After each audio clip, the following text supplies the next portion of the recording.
Hello guys. I hope सब लोग अच्छे हैं। तो देखिए गाइस, हम स्टार्ट करने जा रहे हैं फिजिक्स फिजिक्स क्लास 12th की, और हम स्टार्ट करेंगे चैप्टर नंबर 1, जो कि है इलेक्ट्रोस्टैटिक्स। तो आज देखो, फर्स्ट लेक्चर में हम बात करेंगे चार्ज के बारे में। चार्ज क्या होता है, सबसे पहले हम यही देखेंगे कि चार्ज क्या चीज़ है, और सब्सिक्वेंट लेक्चर में हम चार्ज की प्रॉपर्टीज के बारे में पढ़ेंगे, एंड देन हम इलेक्ट्रोस्टैटिक्स के कॉन्सेप्ट्स के बारे में पढ़ेंगे। तो सबसे पहले हम बात करते हैं चार्ज की। चार्ज क्या होता है, तो इसके लिए देखो एक छोटा सा एक्सपेरिमेंट है, वो करते हैं अपन। देखो, एक ग्लास रॉड लेते हैं अपन। एक ग्लास रॉड ले लेते हैं। हमने बोल दिया कि भाई ये है हमारे पास ग्लास रॉड, और एक सिल्क का क्लोथ ले लेते हैं। छोटा कपड़ा ले लो, कोई भी सिल्क का। ये हमने सिल्क क्लोथ ले लिया। अब देखो, दोनों को हम रब करेंगे। इन दोनों को हम क्या करेंगे, इनको रब अगेंस्ट ईच अदर। अब देखो, रब करने से क्या होता है, ऐसा एक ग्लास रॉड हमने एक और लिया। ये ग्लास रॉड नंबर 1 लिया हमने, और फिर हमने क्या करा, एक और ग्लास रॉड लिया। हमने बोला ग्लास रॉड नंबर 2, एक ये और ले लेते हैं, और इसको भी हमने रब किया। और अब हमने क्या किया, ये जो दोनों ग्लास रॉड्स हैं, इनको हम पास में लेके आए। हमने कहा ग्लास रॉड नंबर 1 रखिए यहाँ पे, ग्लास रॉड नंबर 2 रखिए यहाँ पे, और इन दोनों ग्लास रॉड के बीच में रिपल्शन होने लग जाता है। इनके बीच में होता है रिपल्शन का। ये इंटरेस्टिंग चीज है। अब हमने क्या करा, ये ग्लास रॉड जो है, एक ग्लास रॉड को लेके आए हम, और दूसरी तरफ अपन ने सिल्क का क्लोथ जो है वो लिया। और जब ग्लास रॉड और सिल्क के क्लोथ को हम पास में लेके आए, इनको याद रहे, इनको हमें टच नहीं करना है, जस्ट थोड़ा सा दूर रखना है, पास में लेके आएंगे तो इनके बीच में अट्रैक्शन होने लगेगा। तो हम बोलेंगे ये एक दूसरे को खींच रहे हैं, और ये एक दूसरे को, ग्लास रॉड जो है एक दूसरे को, दोनों ग्लास रॉड आपस में एक दूसरे को धक्का दे रहे हैं। इसका क्या रीजन हो सकता है? तो देखो, इसका रीजन क्या है, जब भी हम किन्हीं दो चीजों को एक दूसरे के अगेंस्ट रब करते हैं, तो क्या होता है, इलेक्ट्रॉन का ट्रांसफर होता है। यहाँ पे जब हम एक चीज को दूसरी चीज के साथ, फॉर एग्जाम्पल ग्लास रॉड को हम सिल्क के साथ अगर रब करते हैं, तो ये रब करने से क्या होगा, हमारे पास यहाँ पे इलेक्ट्रॉन्स जो है, इनका ट्रांसफर होगा। इलेक्ट्रॉन का ट्रांसफर जो है वो कैसे होगा, यहाँ से ग्लास रॉड से जो है इलेक्ट्रॉन निकल के और सिल्क के क्लोथ पे चले जाते हैं। ना देखो, एक चीज से, कोई भी ऑब्जेक्ट है, उससे अगर माइनस चार्ज, नेगेटिव चार्ज निकल के दूसरी चीज पे जा रहा है, तो ये वाला जो ऑब्जेक्ट है ये क्या हो जाएगा, पॉजिटिवली चार्ज। तो हम बोलते हैं ग्लास रॉड तो हो गई पॉजिटिवली चार्ज। और क्योंकि सिल्क क्लोथ पे इलेक्ट्रॉन जा जाके इकट्ठा हो रहे हैं, तो सिल्क क्लोथ जो है ये हो गया अपना नेगेटिवली चार्ज। इसकी वजह से क्या होता है, देखो, अब जब दोनों ग्लास रॉड को हम पास में लेके आएंगे, तो क्या है, यहाँ पे दोनों ग्लास रॉड जो है पॉजिटिवली चार्ज हो रखी है, क्योंकि दूसरी वाली ग्लास रॉड को भी हमने सिल्क के क्लोथ के साथ में रब किया था। तो दोनों ग्लास रॉड अगर पॉजिटिवली चार्ज हो चुकी है, तो पॉजिटिव एंड पॉजिटिव चार्ज जो है यहाँ पे हम बोल सकते हैं कि एक दूसरे को रिपेल करेंगे। सिमिलरली अगर नेगेटिव या नेगेटिव चार्ज होता तो भी वो भी एक दूसरे को रिपेल करता। नाउ अब यहाँ पे दूसरे वाले केस में अगर अपन बात करें, तो जो हमारी ग्लास रॉड है उस पर पॉजिटिव चार्ज है, और जो हमारा सिल्क का क्लोथ है उस पर नेगेटिव चार्ज। और देखो, प्लस और माइनस को अगर अपन पास में रखें, तो ये दोनों जो है एक दूसरे को अट्रैक्ट करेंगे। तो इसकी वजह से यहाँ पे ये जो अट्रैक्शन और रिपल्शन का जो हमें फिनोमेना देखने को मिला, ये चीज हुई। अब इस चीज से हमें क्या पता, क्या चलता है, इस चीज से हमें पता ये चलता है, देखो, सबसे पहले यहाँ से हम क्या क्या कंक्लूजन निकाल सकते हैं, कि भाई देखो, चार्ज जो है, charge is of two types. तो चार्ज जो है वो, उसका नेचर दो तरीके का होता है। और ये जो नेचर है, ये इस तरीके का नेचर है कि similar charges, similar charges attract each other, attract each other, and opposite charges, opposite charges repel each other. हमने उल्टा लिख दिया क्या? सॉरी, हमने बिल्कुल उल्टा लिख दिया यहाँ पे। अ, इसको हम इंक्रीज कर देते हैं। थोड़ा सा इसमें हमारी गलती हो गई।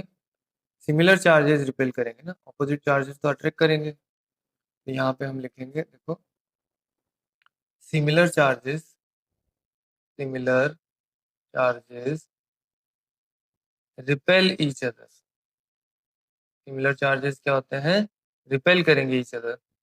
और ऑपोजिट चार्जेस जो होंगे, opposite charges attract each other.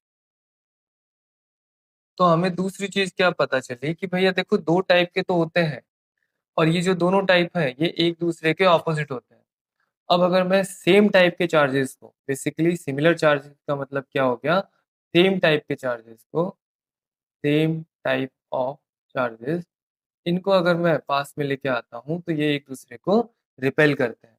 और अगर ऑपोजिट चार्जेस को मैं, जो बिल्कुल ऑपोजिट टाइप है उनका, उनको अगर मैं पास में लेके आता हूँ तो वो एक दूसरे को अट्रैक्ट करेंगे। तो इसको देख के हमने क्या बोला कि भैया ये जो दो टाइप के चार्ज है इनको कुछ नाम दे दिया जाए।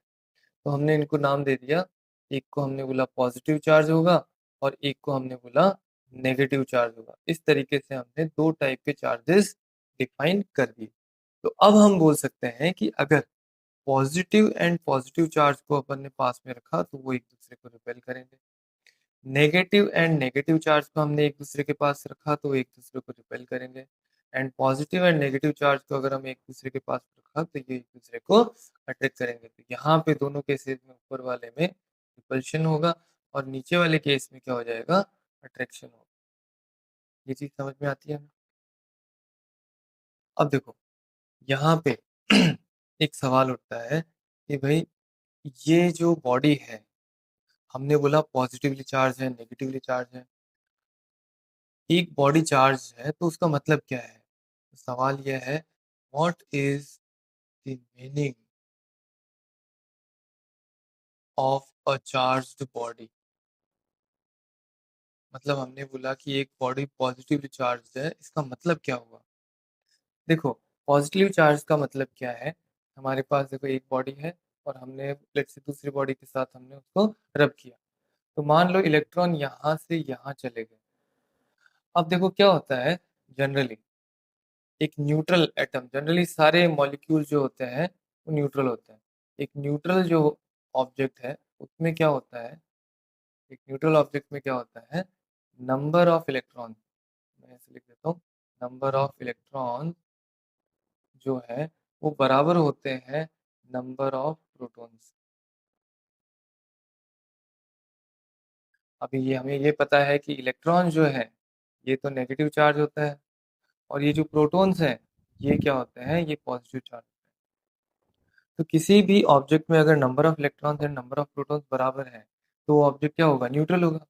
लेकिन जैसे ही इफ इलेक्ट्रॉन इज डोनेटेड, अगर इलेक्ट्रॉन जो है वो डोनेट किया गया है, उस केस में क्या होगा फिर, नंबर ऑफ इलेक्ट्रॉन्स, देखो एक इलेक्ट्रॉन भी अगर डोनेट हो गया तो मेरे नंबर ऑफ इलेक्ट्रॉन्स जो है नंबर ऑफ प्रोटॉन से कम हो जाएंगे ना। तो मेरा जो ऑब्जेक्ट है उस पे क्या होगा, पॉजिटिव चार्ज जो है वो ज़्यादा हो जाएगा। तो हम बोलेंगे भैया नेगेटिव चार्ज जो है वो तो हो गया है कम, और पॉजिटिव चार्ज है वो हो गया है ज़्यादा। इसका मतलब क्या है, यहाँ पे हमारे पास हो गया एक्सेस पॉजिटिव चार्ज। हमारे पास क्या हो गया, एक्सेस पॉजिटिव चार्ज हो गया। और इस चीज को हम बोलेंगे कि body is positively charge, positively charge. Similar तरीके से जो इलेक्ट्रॉन एक्सेप्ट करेगा, इफ इलेक्ट्रॉन इज एक्सेप्टेड और gained, if electron is accepted, तो क्या होएगा, नंबर ऑफ इलेक्ट्रॉन्स जो है, नंबर ऑफ इलेक्ट्रॉन वो हो जाएंगे ज्यादा नंबर ऑफ प्रोटॉन्स से। ये चीज समझ में आती है?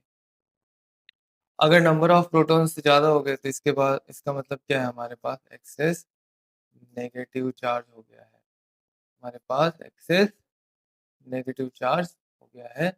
और हम बोलेंगे कि body is negatively charge, body is negatively charge,